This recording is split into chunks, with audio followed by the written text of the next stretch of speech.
os recuerdo que esta noche tenemos una clausura con una obra de teatro titulada Segunda Vida, que está basada en el mundo virtual, en ese mundo virtual de Second Life, y que es una obra que nos va a hablar de las realidades virtuales que nos rodean, una forma valiente también de hablarnos sobre las nuevas tecnologías y cómo influyen en nuestra sociedad. Pero bueno, nos centramos un poquito en la sesión plenaria que nos ocupa. Lleva por título Entretenimiento digital en las venas, con dos ponentes, Javier Pérez Dolcet e Ignacio Pérez Dolcet, que nos van a contar un poquito cuál ha sido su trayectoria hasta alcanzar el liderazgo en tres sectores punteros en la industria de contenidos digitales, como son pues, la animación, los videojuegos y los contenidos de valor añadido para los móviles. Desde luego, experiencia no les falta porque tienen una larga trayectoria. Javier es CEO de ZED, que es una empresa líder en servicios de valor añadido para móviles, con una experiencia de más de 10 años. Y Ignacio es CEO de Pyros Studios y también de Ailion Animation Studios.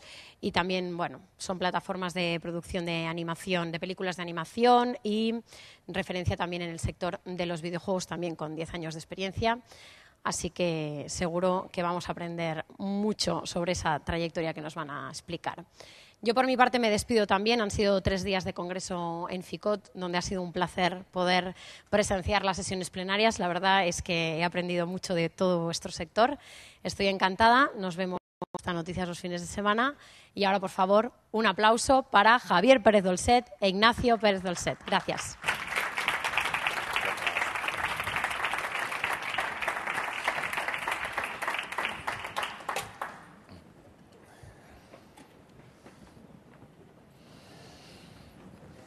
Pues muchas gracias por la presentación y muchas gracias a todos por estar aquí a estas horas de la siesta. Y vamos a contar un poco cuál ha sido nuestra trayectoria y vamos a intentar no aburriros demasiado.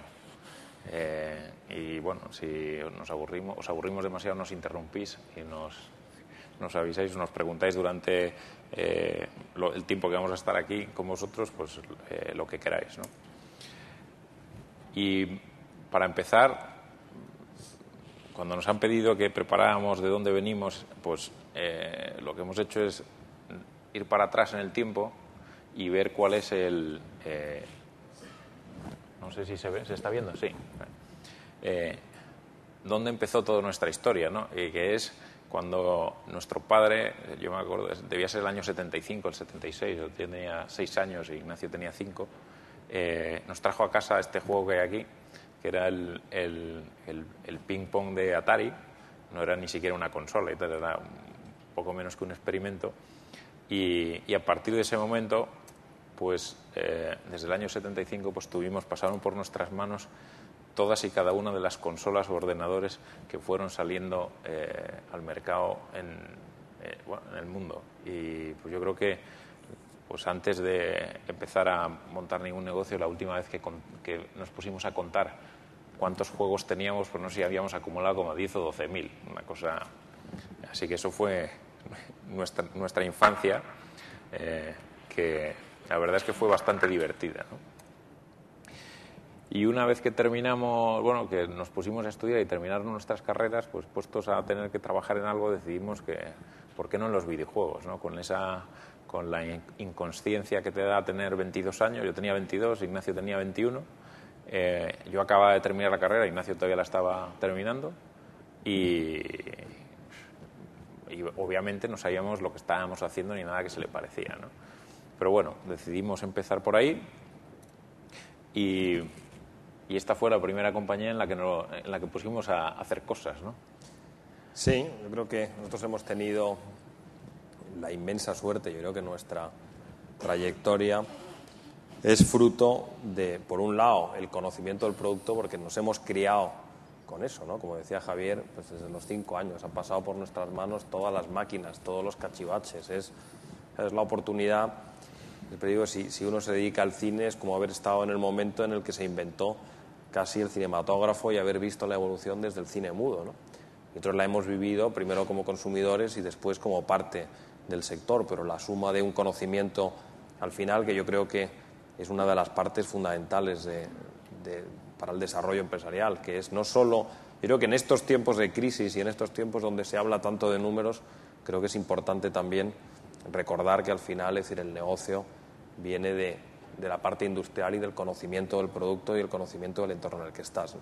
Bueno, nuestro comienzo en distribución, pues por nuestras manos han pasado y hemos traído a España, pues empezamos con una muy pequeña distribuidora de videojuegos en España que distribuía productos de tercera fila, y de ahí pues fuimos haciendo apuestas cada vez mayores para quedarnos con juegos que pudieran tener mucho más recorrido, y bueno, han pasado por nuestras manos. Veis aquí algunos de los ejemplos, como Tomb Raider, que vimos 2 años antes de terminarse y que ya tenía una pinta extraordinaria, Civilización, Spider-Man, casi todos los juegos de Pixar, Shrek, etcétera, etcétera. Un matiz a lo que dice Ignacio: cuando habla de apuesta quiere decir apuesta de verdad, porque entonces, ¿sabes?, que no teníamos un duro. Cada vez que comprábamos el juego siguiente de éxito, básicamente nos jugábamos todo lo que teníamos, todo lo que habíamos ganado hasta el momento anterior, y bueno, lo que habíamos ganado y lo que no, y lo que teníamos y lo que no.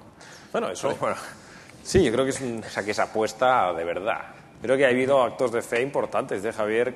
Cuando compramos el primer Tomb Raider, yo me acuerdo que volvíamos en el avión de Londres después de haber firmado un contrato en aquella época de 100 y pico millones de pesetas, y veníamos en el avión y decíamos, bueno, ya tenemos el contrato, se lo hemos levantado todo el mundo y tal, y ahora cómo lo vamos a pagar, ¿no? Eso ya lo veremos mañana. Afortunadamente dimos el salto, ¿sabes?, a 2 años después de sacar Tomb Raider, que firmamos Colin McRae, que nos costó 200 y pico millones, y ya en aquella época era, bueno, si esta nos sale mal, nos entierra, pero ya no era como antes, que no tenía ni que enterrarnos porque no podíamos ni empezar, ¿no? Yo creo que ha sido un poco casi una constante en nuestra carrera, y ahora cuando hablemos de la película, pues casi es decir, bueno, si puedo hacer 7, siempre nos planteamos hacer 14, ¿no? Y eso, al final... Y de ahí, eso empezamos a principios del 92, y en el año 93 se nos ocurrió pues que eso de Internet tenía mucho futuro, ¿no?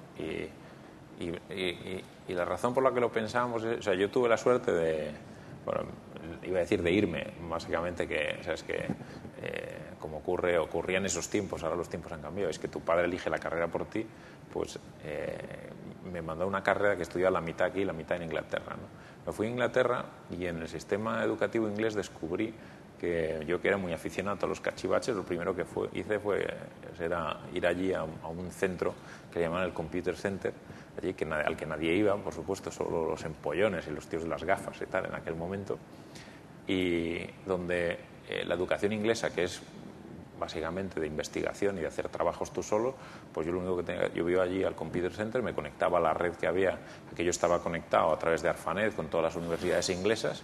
Cada vez que tenía que hacer un trabajo me pasaba 15 minutos buscando, me bajaba los ficheros, hacía un corta y pega, y en 48 horas me liquidaba el trabajo del semestre. Y bueno, me pasé el resto del tiempo pues jugando al squash y esto, ¿no? Y con esa experiencia de lo valioso que era Internet, pues decidimos que en el año 93, que por qué no dedicarnos también a dar acceso a la gente a contenidos a través de la red, a través del teléfono, y bueno, nos acercamos a Telefónica en el año 93 para montar una compañía en la que nos dedicáramos a vender acceso a Internet y contenidos, ¿no?, que creáramos para aquella red, ¿no? Y bueno, pues fruto de aquello pues se creó una compañía que se llamaba Teleline en aquel momento, que era uno de los primeros ISPs que había en España, y esa compañía en la que estuvimos hasta el año 96, y en la que salimos de ella porque cuando llegó Villalonga allí, pues o sea, él hablaba de cifras que nosotros no sabíamos escribir, y nosotros hablábamos de tecnologías que él tampoco sabían cómo sonaban, ¿no? Con lo cual, cada uno por su lado. Y bueno, esa compañía justo después cambió el nombre por Terra, ¿no? Y el resto de la historia pues la conocéis todos, ¿no? Y cuando salimos de allí, pues decidimos montar 2 cosas. Una que nos va a contar Ignacio, básicamente era, oye, pues hasta ahora nos hemos dedicado a vender videojuegos, y con lo que nos gustan, ¿por qué no dedicarnos a hacerlos, ¿no? Y la otra es, bueno, oye, esto de Internet que tiene tanto futuro, pues ¿por qué no nos dedicamos a hacer también, o sea, cosas que no sean videojuegos, porque no se podía en aquel momento, sino productos de ocio, para distribuir en soportes que no necesiten, o sea, que no necesiten soporte físico? Y fue la neta. Bueno, Nuestra siguiente experiencia en videojuegos, bueno, esta época nosotros seguimos con nuestra distribuidora de videojuegos, pero la verdad es que, digamos, un poco yo creo la rabia de ir fuera y estar yendo pues a todas las grandes compañías de videojuegos del mundo, y era como, bueno, vosotros españoles, comprar nuestros juegos, ir para allá y no preguntéis mucho más, ¿no? Y era la sensación de, joder, España hay talento para hacer juegos también, o sea, no podemos ser solo los compradores para que al final nos saquen toda la pasta que puedan y además nos estén diciendo todo lo que, vamos, no te dejaban en un juego tocar nada. No podías cambiar nada para adaptarlo en España, para hacer que funcionara mejor aquí. Entonces decidimos que nosotros también esto también lo sabemos hacer, ¿no? Y entonces decidimos montar una productora de videojuegos. Empezamos a trabajar en nuestro primer juego con un presupuesto que en aquel momento en España era ciencia ficción, pero en una época en la que se hacían juegos pues 6, 7, 8 millones, era una superproducción, hablo de pesetas. Nosotros decidimos hacer un videojuego con 150 millones de presupuesto, ¿no? Aquel juego se convirtió pues en un super éxito mundial, a pesar de las dificultades que tuvimos, porque bueno, es decir, comentarios como si creías que en España solo había naranjas, burrotaxis y flamenco, también hay unos tíos que hacen videojuegos, bla, bla, bla, y de esas hemos tenido algunas anécdotas bastante desagradables, ¿no? A pesar de eso, cosas como que, bueno, en Inglaterra, por ejemplo, la prensa hizo todo lo posible por destrozar nuestro juego, pues porque éramos españoles. Era inconcebible, un periodista recibía un juego, eran unos tíos españoles, pues le doy un 30% de puntuación, porque no puede ser bueno, ¿no? Y aún así, claro, cuando la tercera semana ya estaba número 1 de ventas por un efecto de boca a boca y de pronto se convirtió en un fenómeno mundial, pues muchos de ellos no les quedó más remedio que volver a revisar el juego y decir es mucho mejor de lo que pensábamos, ¿no? Y de hecho, a día de hoy, la franquicia Commandos, la revista de juegos más prestigiosa de Inglaterra, en una votación de consumidores salimos la última vez número 6, o sea, la sexta franquicia de videojuegos más popular de la historia según votación de los jugadores. A partir de ahí hemos seguido desarrollando juegos, presupuestos cada vez más grandes. A día de hoy ya un videojuego se mueve en presupuestos de entre 6, 9, 10 millones de euros. Hemos sacado 6, 7 títulos, tenemos pues un montón de premios internacionales y cerca de 50 números 1 o más de 50 números 1 en todo el mundo, desde Corea hasta Chile, ¿no? Y pasando por todos los países europeos, Estados Unidos, etcétera. Y por el camino, además, pues yo creo que hemos sido en alguna medida también motor de la industria del videojuego en España, como lo hemos sido, contará Javier, en otras áreas, porque al final uno de los problemas fundamentales es cuando te embarcas en un proyecto de este tipo, lo primero que no hay es gente que esté acostumbrada a trabajar en proyectos de esa envergadura, con presupuestos de ese nivel y con equipos de esa complejidad, ¿no? Entonces tenemos un doble trabajo siempre de hacer un producto, pero al mismo tiempo casi descubrir la tecnología y montar el equipo capaz de hacerlo, ¿no? Aquí, o sea, esta foto que es bastante, la hemos puesto aquí porque es bastante graciosa. Esto es una parte del equipo del Commandos, cuando se hizo el Commandos 2. Y la segunda parte, y bueno, que es, o sea, cuando miras estas fotos, claro, nosotros, o sea, cuando hablas por ahí de las compañías que empiezan en los garajes y tal, pues, o sea, nosotros nos identificamos plenamente porque es que nosotros, o sea, no empezamos en un garaje porque no era un garaje, pero era un almacén, o sea, físicamente era un almacén. Sí, de además papel. no de almacenar papel, papel y, allí, bueno, y no cumplía ni la normativa, o sea, no había ni salidas de incendio ni esto, o sea, que yo era una ratonera más que un almacén. Bueno, y de ahí hemos pasado de estos pequeños equipos y tal. O sea, hoy tenemos distribuidos por el mundo 2.000 personas con oficinas en 55 países y bueno, y luego tenemos centros de producción con más de 200 personas en 4 ciudades del mundo, ¿no? O sea, en Madrid, el principal, Estados Unidos, en Denver, San Petersburgo y en Pekín, ¿no? Y bueno, y próximamente estamos abriendo uno en Kuala Lumpur, en Malasia. Así que, o sea, el cambio ha sido grande, ¿no? Y en paralelo, decía Ignacio, al lanzamiento de Pyro Studios y el primer Commandos, pues nació nuestro primer producto en Internet, que bueno, todo el mundo yo creo que lo conoce, que se llamaba La Netro, ¿no? Era, bueno, pues un producto de ocio que estaba dirigido a que la gente se entretuviera a través de Internet y que, bueno, y que básicamente, pues en aquel tiempo se aprovechaba lo máximo que daba la red, ¿no? Permitía hacer muchas más cosas, ¿no? Y la verdad es que el proyecto ha ido extraordinariamente bien, y lo único que pasa es que con el paso del tiempo pues hemos ido descubriendo otros productos que hemos sido capaces de venderlos pues no sé, 15 veces más, ¿no? Y la Metro sigue viva, pero tenemos productos que se venden muchísimo más, ¿no? Siguiente granito en el desarrollo de nuestras compañías pues es en el año 2002, como nos debíamos aburrir, pues nos entretuvimos en crear dos compañías nuevas, ¿no? Una del cine, que se llama Ilion, con el viejo sueño infantil de hacer, ¿por qué no íbamos a hacer una película de dibujos animados y tal? Y bueno, y por supuesto tenía que ser en 3D. Y luego también, oye, ya que hacíamos juegos y los hacíamos bastante bien, ¿por qué no nos dedicábamos también a hacer juegos para móviles, ¿no? Que era el área que había sustituido, o sea, dentro de los canales de distribución, ya desde el año 2001 se había convertido en nuestro principal canal de ventas, digamos, en la parte que no era de soporte físico, en la parte online, ¿no? Y bueno, pues o sea, en el año 2001 empezamos a hacer algunos juegos tan simples y tan distribuidos como la famosa Snake en muchas de sus versiones, y desde entonces hasta hoy pues hemos hecho más de 50 juegos, por ejemplo, aparte de, o sea, tenemos un catálogo de 100 y pico mil productos en total, y bueno, y ahora cada año pues en estos momentos estamos produciendo 40 juegos para móviles, de los cuales ya todos, diría que desde hace un año, los últimos 10 o 12, pues son todos multijugador. Y bueno, y la idea es seguir produciendo cada vez más, ¿no? El sector del móvil, bueno, no os tengo que decir nada, ¿no? En estos momentos ya hay 2.000 millones de terminales o más por el mundo, y probablemente eso se convierta en 3.500 o 4.000 millones para el año 2013, una cosa así. O sea que con un parque así, cualquier producto que, o sea, tenga cierto atractivo, pues las ventas son explosivas, ¿no? Y bueno, como todo eso era muy simple, pues nos dedicamos a inventarnos el siguiente charco en el que saltar, y por supuesto cada charco en el que saltábamos era con inversiones exponencialmente crecientes. Bueno, este es el proyecto en el que yo llevo pues casi 7 años trabajando ya, en paralelo con el resto de cosas.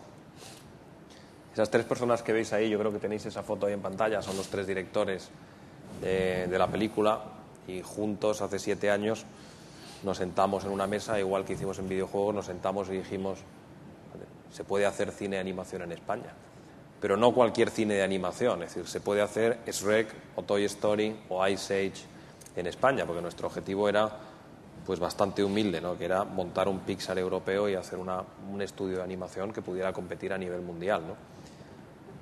Empezamos estas 3 personas conmigo, sin oficina, sin presupuesto, simplemente diciendo vamos a empezar a trabajar y a construir el plan de lo que necesitaríamos hacer para esta película, ¿no? Es decir, por el camino, pues ese plan se ha convertido en un estudio con 300 personas, con una inversión de más de 100 millones de dólares, con una tecnología que en estos momentos está en muchas herramientas por delante de donde está Pixar o DreamWorks, en otras no estamos a ese nivel, pero en términos generales estamos a nivel similar y con cosas que están por delante de lo que están haciendo ellos.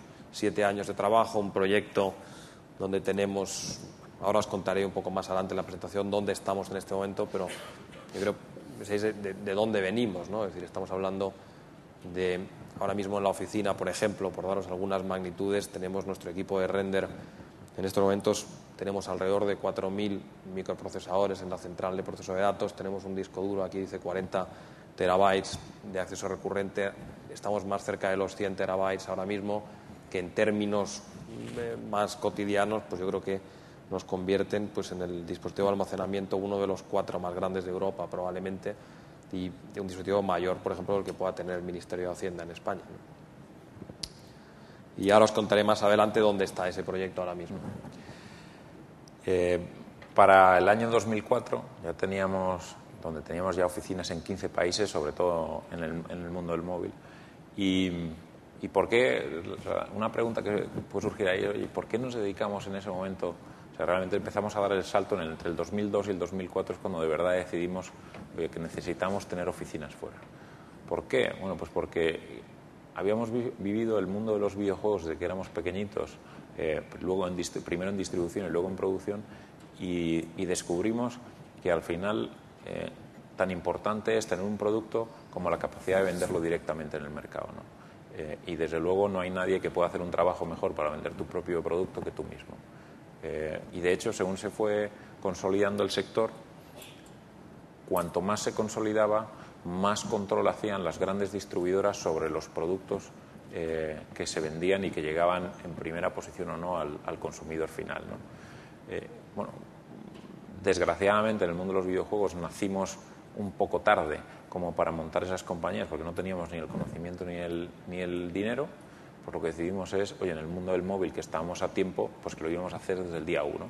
Y empezamos en el 2002, al mismo tiempo que construíamos los productos, empezamos a abrir oficinas en todos sitios para venderlos directamente. Para el año 2004 ya teníamos 15 países y ese fue el año en que decidimos cambiar el nombre de la Netro como compañía por el de CED. ¿Por qué? Pues por nada especial, salvo que CED es un nombre, o sea, es un dominio de 3 letras en Internet, es una marca que teníamos registrada en todo el mundo y que sonaba bien en todos los idiomas. Tan sencillo como eso. Se la habíamos comprado, compramos una filial que tenía Teliasonera que se dedicaba en el norte de Europa a estos servicios y la marca estaba dentro.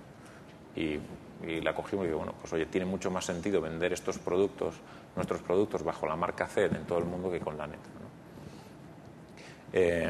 Seguimos después de esa, que fue en el año 2004, hicimos nuestra primera compra de compañías y en el año 2007 pues hicimos, para entonces ya teníamos 37 oficinas en 37 países y compramos la siguiente, que era Monstermo, que fue la primera vez que comprábamos una compañía cotizada, ¿no? Con todos los líos que eso conlleva. Por el camino, en todo eso, hemos descubierto también, o sea, primero al calentón de los años, en el año 2000, nos convencieron para hacer una salida a bolsa, que obviamente nunca se produjo, y en el 2006 descubrimos lo hostil que puede llegar a ser el mercado cotizado, ¿no? Como luego comprobamos con Monster, donde básicamente, y bueno, lo estamos viendo hoy ahí fuera, ¿no? O sea, para una empresa familiar como la nuestra, donde tenemos aquí algunos de nuestros socios que, aunque son un private equity, yo digo que, o sea, llevan tanto tiempo que nosotros que es como si fuera una familia más, ¿no? Pero cuando saltas, o sea, cuando pasas de ser una compañía privada a una pública y cuando los momentos se vuelven convulsos, las valoraciones y las protecciones y tal es algo que pierde el sentido, ¿no? Y con esa perspectiva, o sea, que estábamos planeando una salida a bolsa en el año 2006, la paramos. Y lo que hicimos, en vez de salir nosotros, es cogimos y nos compramos a uno de nuestros competidores, que se llamaba Monstermo, y que en esos momentos pues la bolsa lo estaba destrozando. Y bueno, pues, o sea, era una compañía tan grande como nosotros, o casi tan grande como nosotros, que pasó de valer, en una tormenta de estas, pues pasó de valer 500 millones de euros a 45, así en 60 días. Y entonces, ¿no te ocurre una cosa de esas? Y aparece unos señores por la puerta, en este caso nosotros, que dice, oye, pues mira, este precio me la quedo. Y tú, o sea, lo único que puedes poner es cara de sorpresa.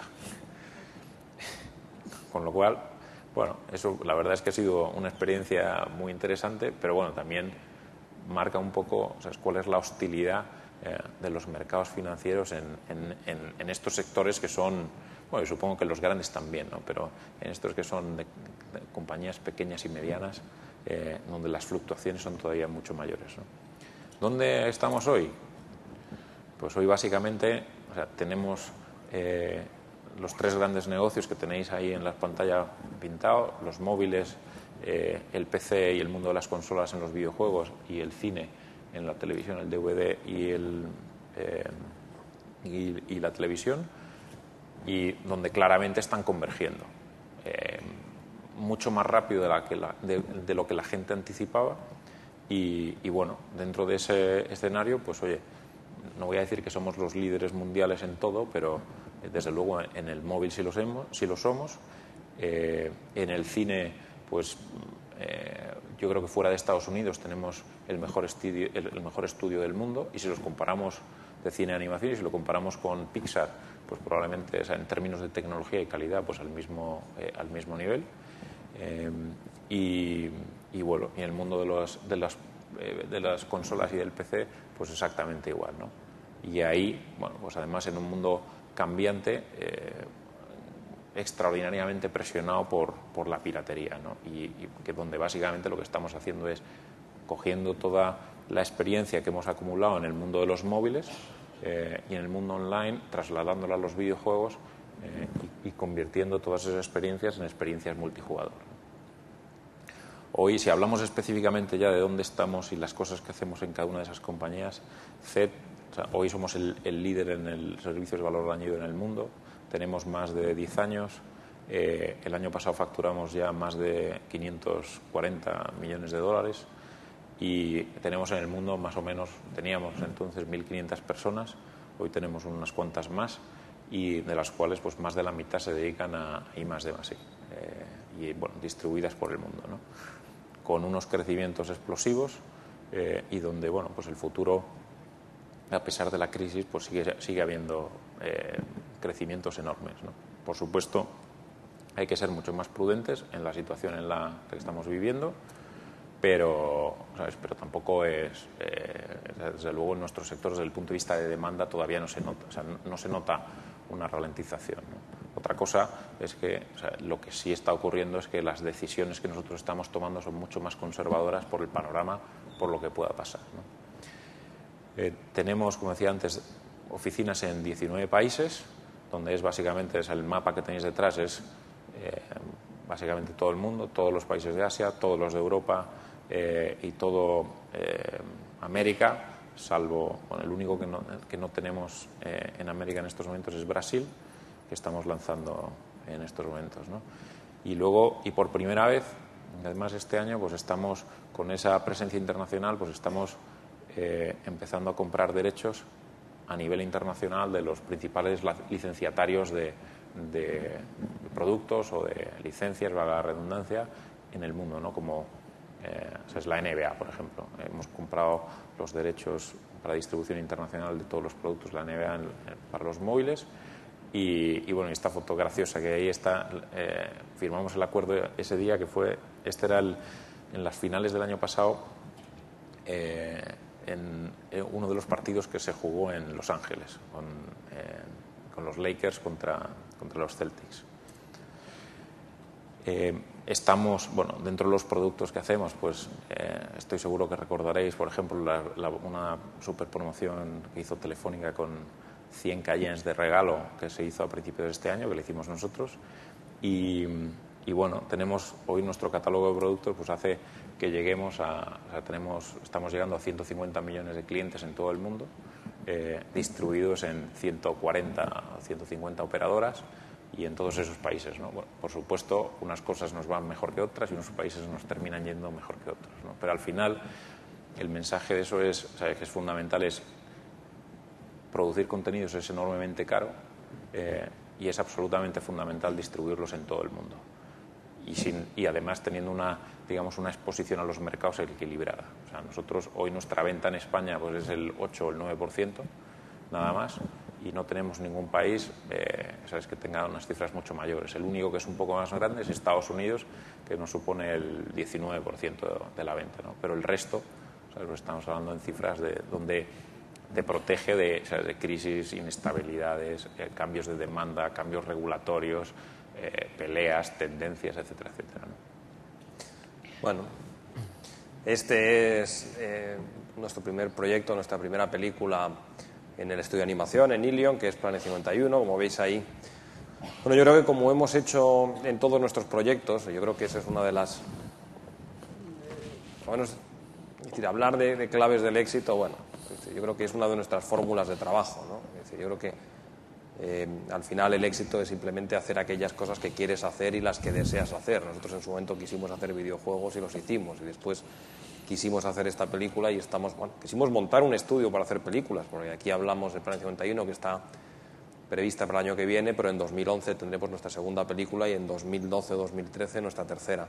Pues lo que hemos es creado un estudio que hará una película, pues el objetivo es una película cada año, pues dentro de 4 años. Pero la idea era, es decir, en una industria global, y nosotros al final siempre nos hemos movido en industrias globales, es decir, nosotros por suerte o por desgracia, no nos dedicamos a un negocio de distribución de verduras o a un negocio que tiene un contenido local. Estamos hablando de videojuegos, cine, móviles, que son negocios globales por excelencia y negocios donde al final en el mundo, en cualquiera de esos sectores, hay 7 u 8 grandes compañías, si acaso, que controlan pues, el 90% de la cifra mundial y donde hay muy poco sitio para los locales, ¿no?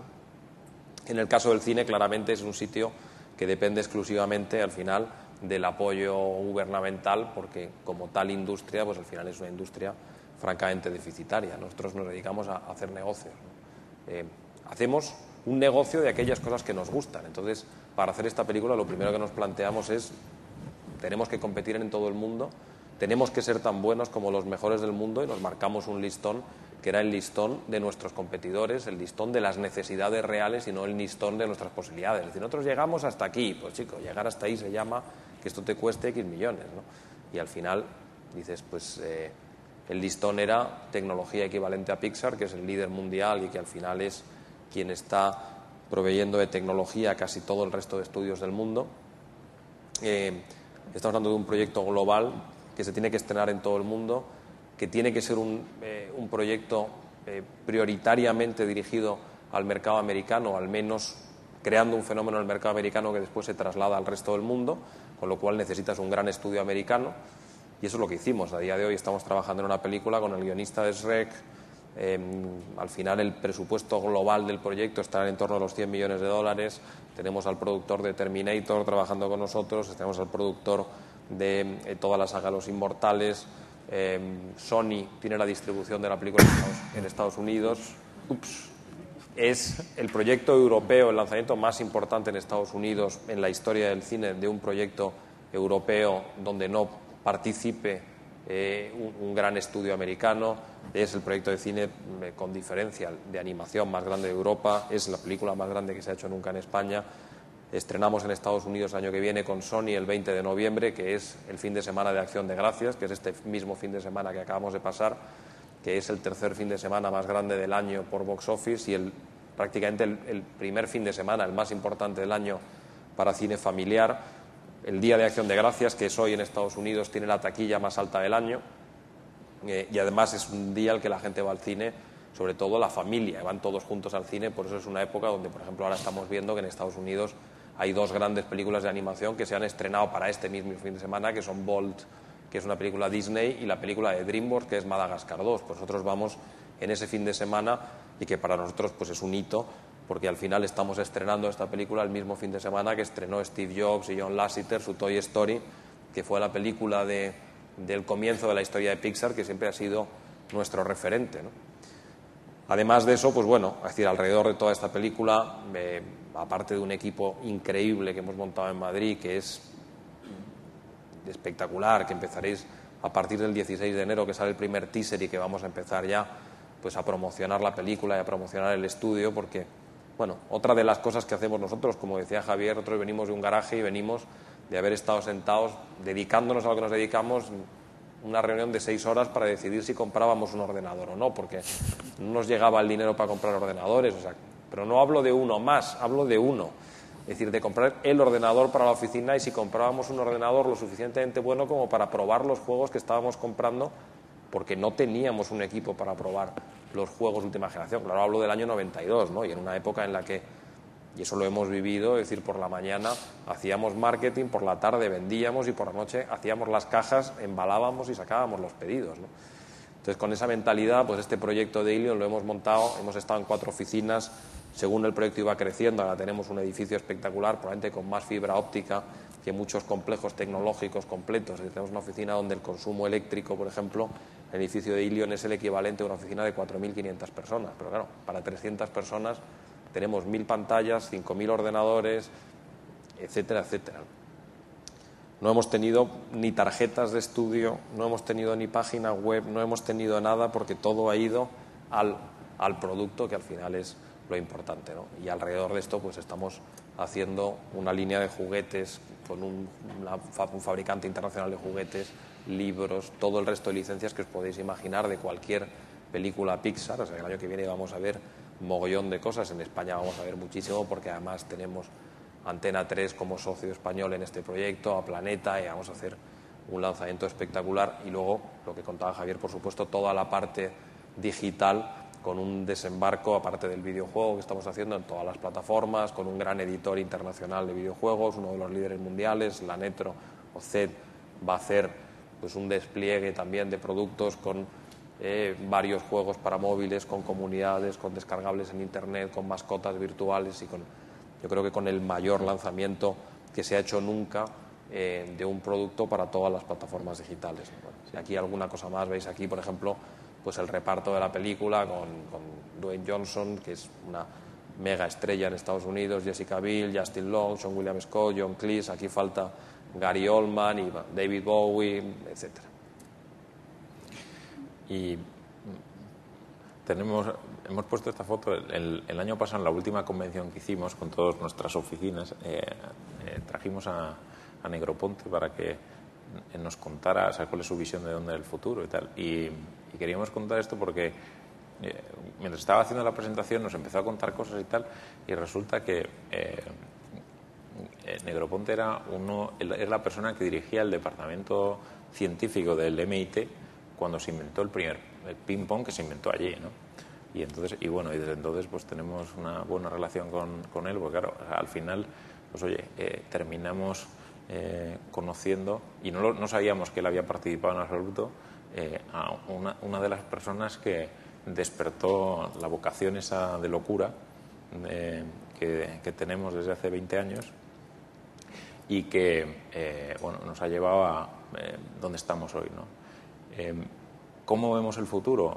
Pues claramente es una industria global que necesita jugadores globales en un entorno absolutamente multiplataforma y donde yo creo que hemos resumido aquí en una última página algunas de las cosas fundamentales, ¿no?, que hemos aprendido y que creemos que son las claves para que si te dedicas a los contenidos digitales, pues tu negocio funcione, ¿no?, tus contenidos funcionen. Primero, es experiencia, necesitas la experiencia, y si no la tienes, pues lo que hay que hacer es buscarse a alguien que tengas a tu lado que la tenga, o por lo menos que haya oído hablar de ella, ¿no? Nosotros hemos tenido la suerte de tenerla, ¿no? La segunda es que el mundo es un sitio muy grande y España es muy pequeño, y los costos de producir un producto digital son enormemente grandes, y el mercado español no es lo suficientemente grande como para pagarlos. Y aunque lo fuera, el problema que tienes es que compites con gente que va a estar dispuesta a venderlas en todo el mundo, y si no te ganan en este producto, en el siguiente, aunque sea simplemente por presupuesto, lo van a hacer. O sea, si tú coges un producto y lo vendes en 50 países, obviamente la capacidad financiera que tienes para el siguiente producto es por 10, ¿no? Y en esa carrera, si entras en esa carrera o estás dispuesto a jugar con esas reglas, bien, y si no, hay que dedicarse a otra cosa. Y eso hemos visto muchos de nuestros contemporáneos que empezaban en el mundo de los videojuegos simplemente haciendo productos, ¿sabes?, para el mercado español, y cada vez, ¿sabes?, perdiendo el listón de la calidad internacional, simplemente no porque fueran malos, sino simplemente porque no había presupuesto. Entonces, llevándolo al extremo de la película, pues no se puede hacer una película de calidad Pixar sin gastarte 100 millones de dólares y punto. O sea, es así de bestia. Entonces puedes hacer otra cosa que te cueste 3, pero no para lanzarlo en 3.500 o en 4.000 salas en Estados Unidos, ¿no? El siguiente punto fundamental,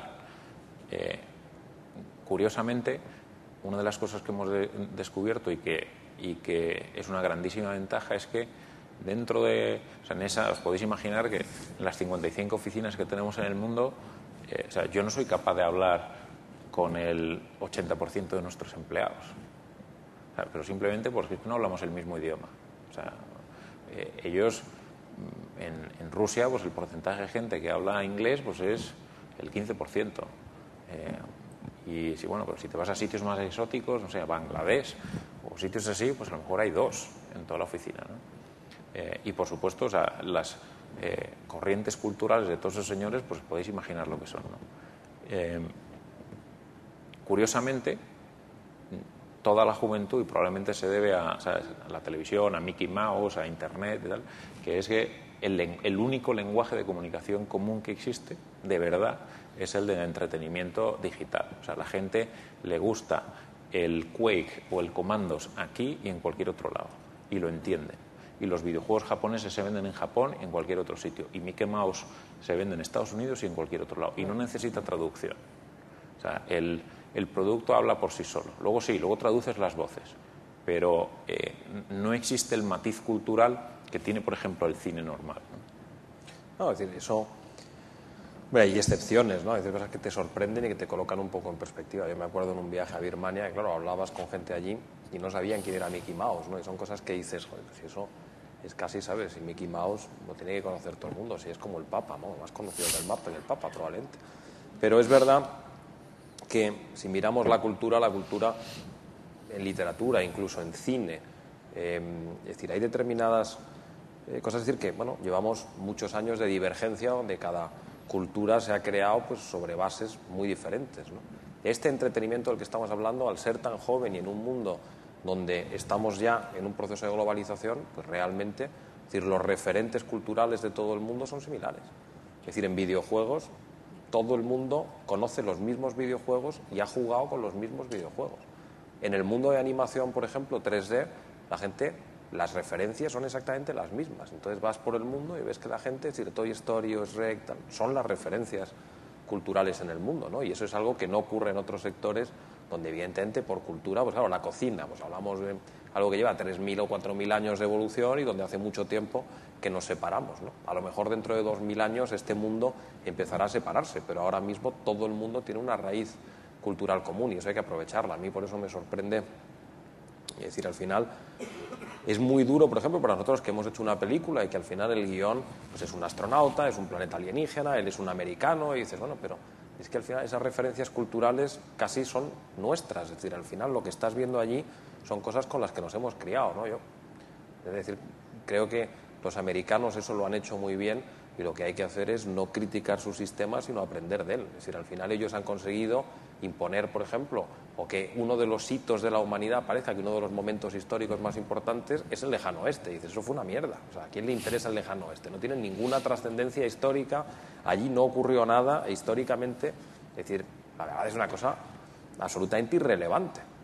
Nosotros no hemos sido capaces de exportar cosas infinitamente con muchísima más profundidad y que habrían tenido muchísimo más recorrido cinematográfico porque han ocurrido cosas que se podrían haber hecho muy bien, ¿no? Ellos han exportado esa cultura y ahora porque esa cultura está cambiando y ahora están exportando pues elfos y trolls y al final ya los niños no juegan con los soldaditos del Far West como jugaba yo de pequeño de la Segunda Guerra Mundial y ahora pues son trolls y elfos y el Señor de los Anillos, etcétera, etcétera. Pero ellos han exportado eso, entonces tenemos que aprender de eso y además el concepto de Hollywood, es decir, lo decía Billy Wilder, es decir, para que alguien, ¿sabes?, se trague una pastilla se la tienes que poner dentro de un caramelo y eso, es decir, no podemos darle a la chapa a la gente y decir, te voy a vender mi cultura, pero te voy a vender lo más duro de mi cultura y lo más duro de mi bagaje cultural, ¿sabes?, a ver si te lo tragas, ponlo en bonito, hazlo divertido, consigue que al final a la gente, ¿sabes?, no puedes estar diciendo, no, que la gente se ponga a mi nivel, dices, oye,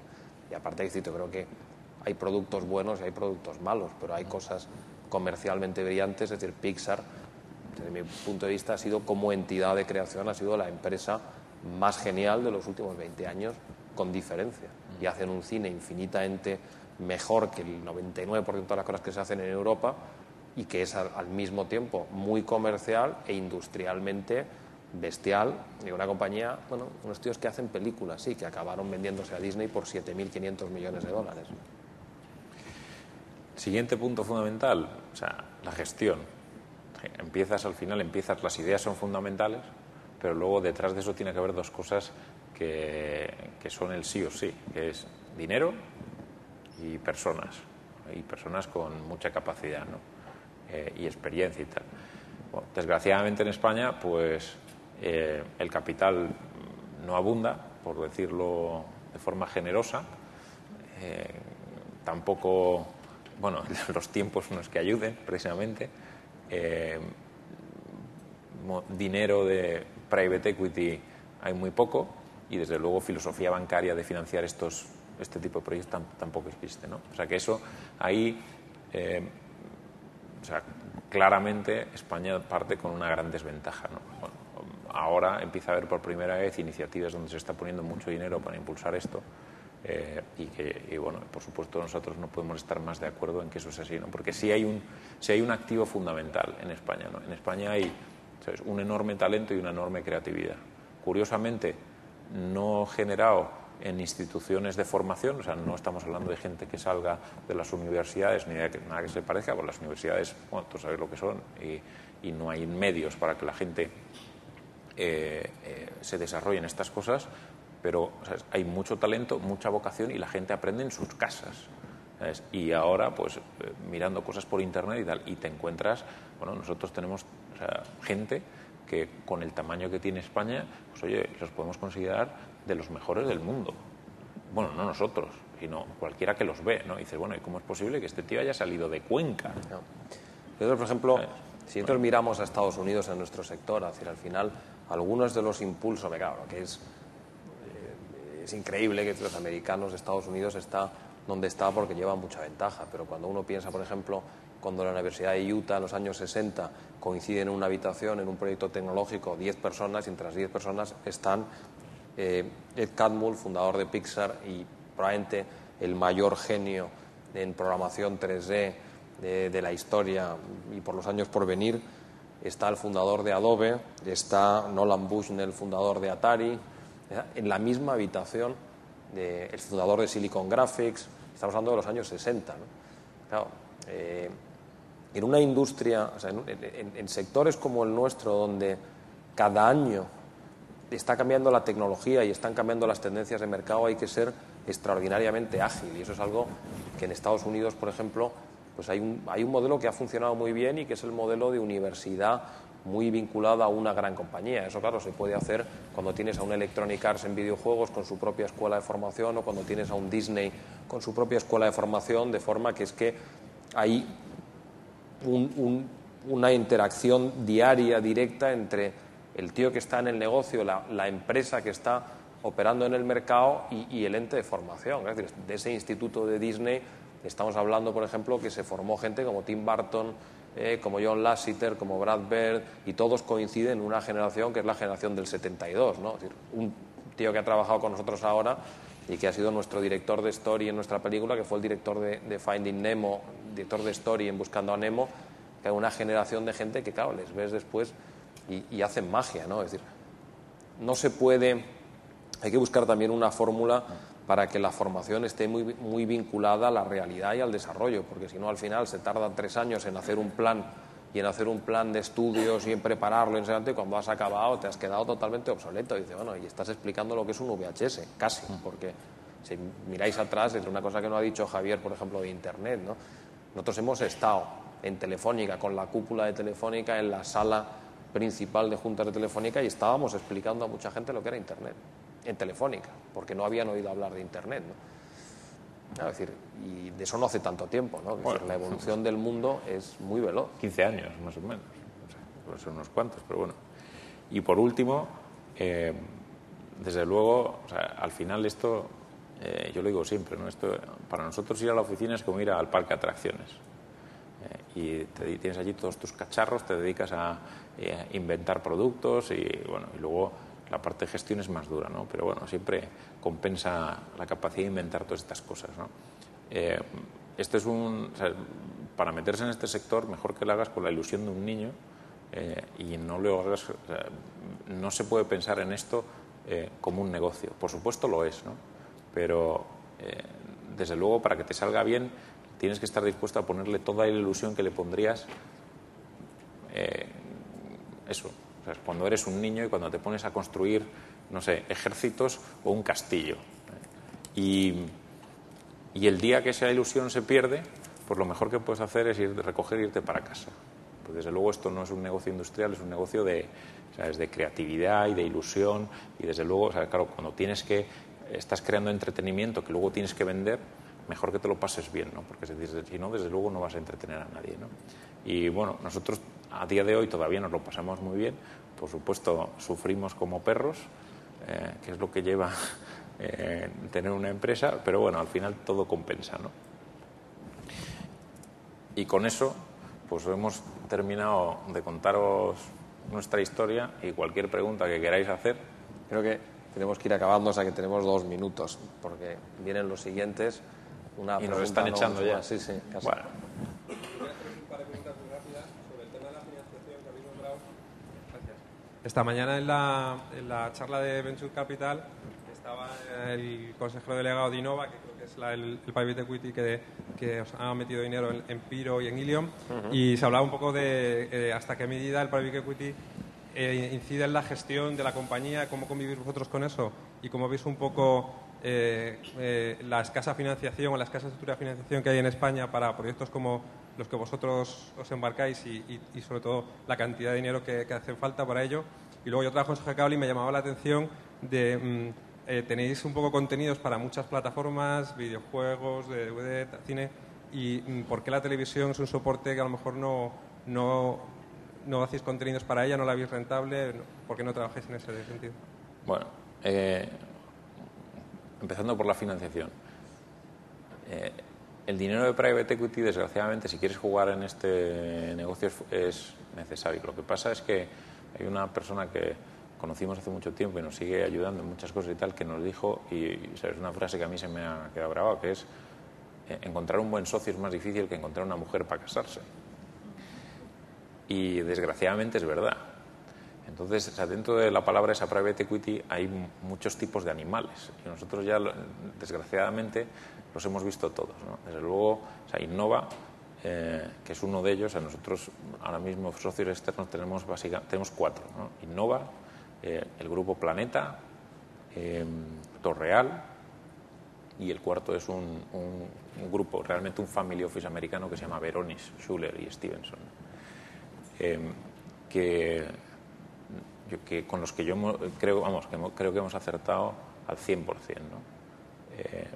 Desde luego, cualquiera de ellos es recomendable para cualquier aventura, ¿no? Y de hecho, Innova o Torreal pues llegan con nosotros en todos los negocios desde el año 99. Y no son gente que tenga un horizonte cortoplacista y tal. Al mismo tiempo que eso, existen tiburones por ahí con unos dientes como este edificio, donde les importa un huevo tu producto, tu cabeza, tus niños, la compañía y todo lo que se le ocurra. Su negocio es comprar y vender acciones. Y, bueno, desgraciadamente, cuando las tienen que vender, para eso vale todo. Y, bueno, por eso decía que es una de las cosas más difíciles que hay. Y nosotros ya los hemos visto de todos los colores, ¿no? Por lo cual, cuando alguien se ponga a buscar dinero, que se asegure muy bien de dónde lo encuentra. Porque pues, a lo mejor, si te equivocas, es posible que sea una de las últimas cosas que hagas dentro de esa compañía. Y, bueno, así de bestia, ¿no?